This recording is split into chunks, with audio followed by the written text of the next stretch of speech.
नमस्कार. निवेदक विठ्ठल पवार या माझ्या यूट्यूब चॅनलमध्ये आपल्या सर्वांचं मनपूर्वक स्वागत करत आहे. तुमचा सुसंवाद प्रभावी उत्कृष्ट होण्यासाठी मी काही महत्त्वाच्या टिप्स या ठिकाणी देतोय. तत्पूर्वी निवेदक विठ्ठल पवार या यूट्यूब चॅनलवर जर आपण नवीन असाल तर माझ्या यूट्यूब चॅनलला आपण सबस्क्राईब करा. व्हिडिओ आवडल्यास लाईक करा, शेअर करा आणि हो कमेंट्स करायला विसरू नका.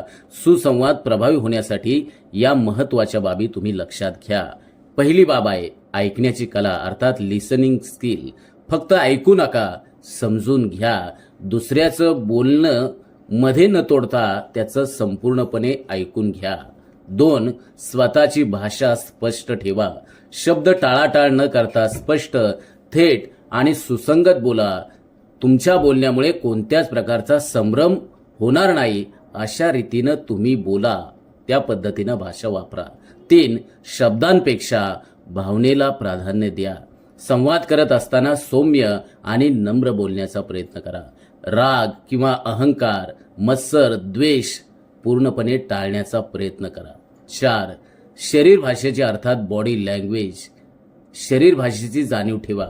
डोळ्यात डोळे पाहून बोला, पण दडपण आणू नका. बऱ्याच जणांचं बोलत असताना त्यांच्या चेहऱ्यावरती दडपण येतं, चेहऱ्यावरती स्मित हास्य दिसत नाही. तर दडपण न आणता चेहऱ्यावरती स्मित ठेवा. 5. सकारात्मक दृष्टिकोन ठेवा. नेहमी पॉझिटिव्ह राहा.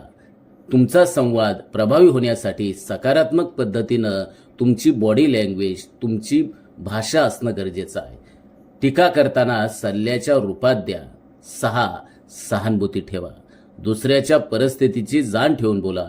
मी तुझ्या जागी असतो तर असा विचार करा, मग तुमचं सुसंवाद प्रभावी होईल. 7.